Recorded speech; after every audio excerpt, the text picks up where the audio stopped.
Great. I mentioned about being allies in ministry. One of the great women of our church is Dr. Letitia Owens. And Tisha's her husband, her son are here today, and she's an outstanding woman. And like I said, we need to always partner with each other. And so we had a Women's Empowerment Day, which the church funded and supported because it's important for our ladies to come together and to show their strength as women. And one of the things that Tisha did for us is provide us with some health tips. She does health ministry. And so, again, let's ask you just to pick this up. A lot of times we don't want to talk about our health, whether it's physical, mental, spiritual, sexual, whatever it may be. We need to be healthy. I know myself, I push towards 50, trying to be as healthy as I can be and make better choices in terms of how I take care of my body. So I want to invite you to also take this home. I know sometimes it's not a pleasant conversation, but take it home and look at it and just see, where am I with my doctor's visits or my alcohol consumption or my diabetes or my stress or whatever it may be. And so, and go to the doctor, take care of yourself. Go to the doctor tomorrow, get some blood work done to make sure my diabetes is where it needs to be. Because I want to live. And I want to be a strong man for many, many more years. My dad died at 58 of prostate cancer. He didn't take care of himself. He worked himself to death, and I take care of his body. And that prostate went into bone, and he died a premature death. I want to outlive my dad. Amen? Amen. And so I want to always be as strong as I can be as a man today. I'm going to ask a young man to give us a word of encouragement. I did this year on purpose because Darius Cooper is one of the few young adult men in our church. And I mean this sincerely, Darius. I've known Darius since he was in high school. So I've been even before I came here. And I say that because he's not perfect. None of us are. I know I'm not perfect. But what I admire about Darius is that he comes to church. And I know he's at the point now as a man that he doesn't have to come. His mom and dad are obviously wonderful people, but they can't make him go to church. But he comes. Now he's in the back of the church. I hope he's praying. But he's there. Amen? Amen. And I asked him this year, I asked his dad. His dad could not be here today. His mom's in the hospital. So lift up Miss Bell in prayer today. But I asked Darius to come just to give us a word about just what it means to be a young man. And maybe really speak to the young men who are in church today, whether you're in elementary school, or in high school, or wherever you are. And just to encourage us, we need to have more Dariuses in our community. More young men. You don't got to be old to get in church. We need to reach out to our young adults. And because I want to have a church that's open when Darius gets married. I want to have a church that's open when Darius has a child and wants his child baptized. If we don't do it, if we don't make a case for St. Martin de Porres being open, not just for 25 years, for 35, 45, 55 years, it ain't going to happen. Okay? The Archdiocese knows that they have a pastor here who is committed to building this community. If this parish is not open in 5 years, 10 years, whatever, it's not the Archbishop's fault. It's not anybody's fault but ours. This is our moment. That's right. This is our moment to handle our spiritual business.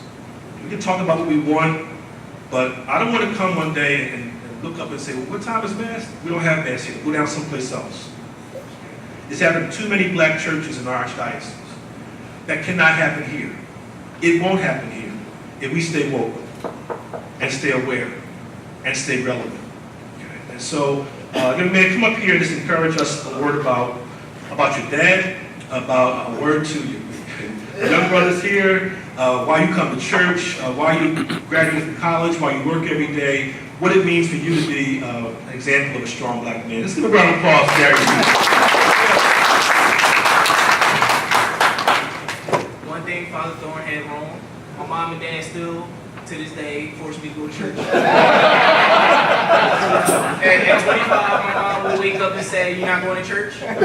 You're a heathen." Yeah, she still forces me to go to church, but there are some days I wake up and I just need to go to church.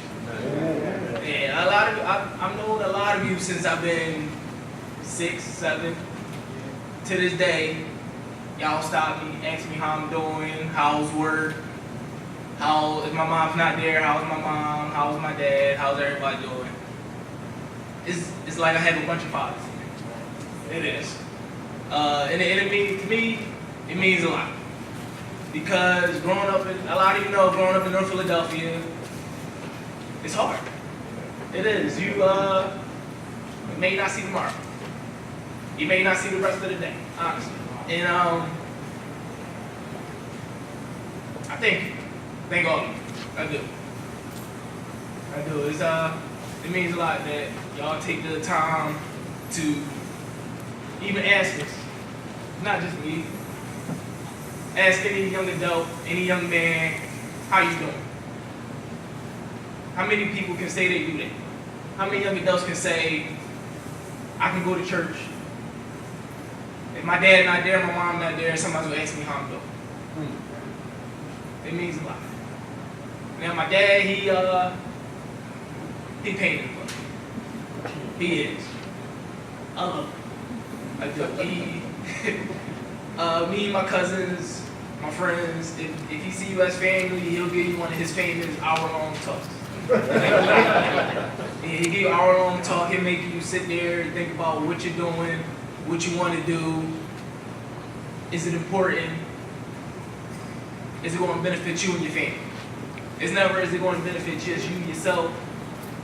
Is it going to benefit you, your family, and your future kids? That's one thing I think since I turned 18. He always said, is this job going to be able to help you survive with a family? That was one of the reasons why I said to myself, I need to graduate college. That's right. Because you're not going to find a job out here, well, I'm not going to say you won't. It's hard to find a job out here that you can just work one job and sustain a family off of without going to college now. It's hard. Some people can find it, some people can't. But that's one reason why I went to college, I graduated college. He kind of forced me to do that too. Because going to high school, I was like, college might not be for me. It might not be for me, but he made a lot of sacrifices. He did. To this day, he's still making sacrifices for me and my sisters and my niece. I'll get a talk at least once a week.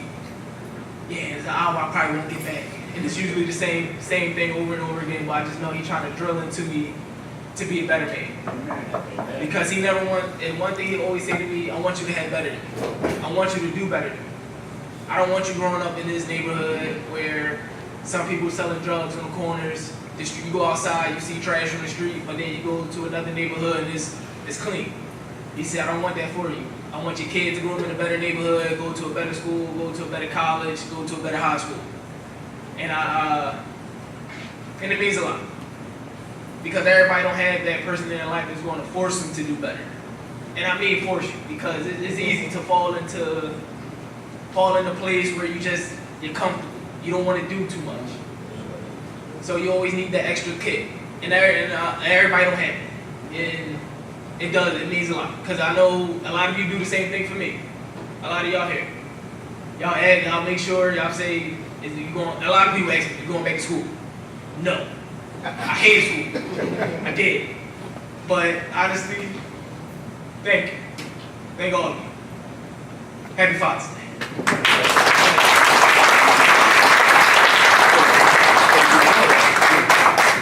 Thank you, Darius. It's not easy to do that when you're past that to the congregation. I want to thank you, my brother. You could be my son. I thank you for your witness. If you listen to what he was saying, it tied back to the word, Sirach, about the role of fathers. Okay, and that's what a father does. Sometimes push you. And so I would encourage that today to our fathers. I know I don't have my natural children.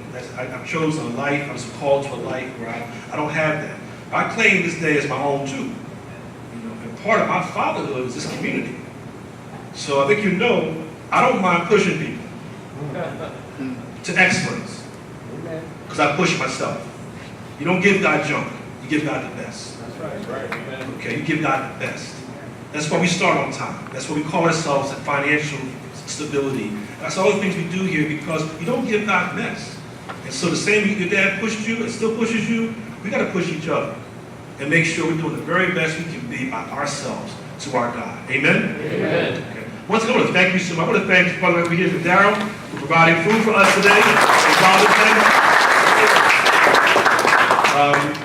Please If you want to eat some more, just don't fall asleep to my sermon. But there's plenty of food. I'm the youngest of 8, so I always order a lot of food. I want everybody to go hungry. But maybe after Mass, if you want to come down and just take some home, we want to leave this behind because and also make sure everything's clean. Part of being a father, being a man, is making sure our community is clean. So chairs to the table, all the trash can, and et cetera, make sure the trash is upstairs and we're ready for it. We have to